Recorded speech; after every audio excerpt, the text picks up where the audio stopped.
Let's start in the world of academia. The president of Cornell University has announced that free expression would be the theme for the academic year. But I mean, that's wonderful. But she also wants to promote DEI, diversity, equity, inclusion, just as strongly as free expression. Can those two things happily coexist on a university campus? Certainly not in the way that those folks define diversity, inclusion, and equity. What makes the scientific process so beautiful is that it frees us from the shackles of our personal identity. So I don't do Lebanese Jewish evolutionary psychology. I just do evolutionary psychology. There is no indigenous mathematics. There's just mathematics.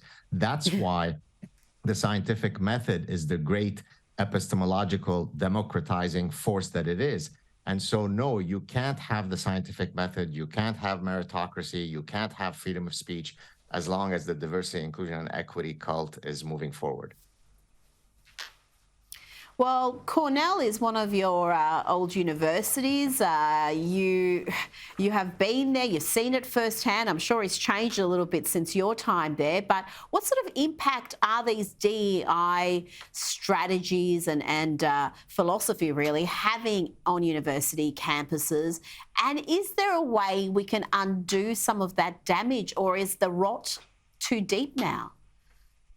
Well, I'd like to wake up every morning optimistic that we can still make a change. Otherwise, there'd be no point in me getting out of bed. So I do think that we can, affect the change.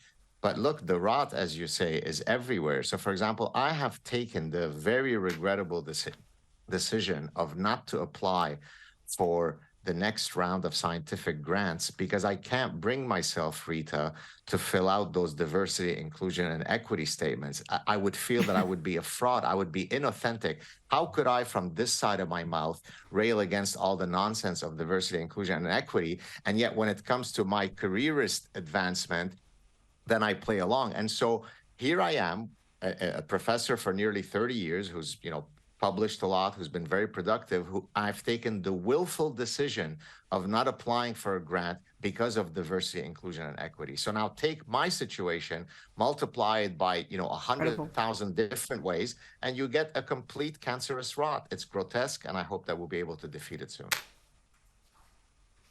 And how crazy, because you are actually a very ethnically diverse individual. So you're precisely the type of individual that they say they want to help. But of course, we know it's all about groupthink, not genuine diversity, certainly not diversity of thought.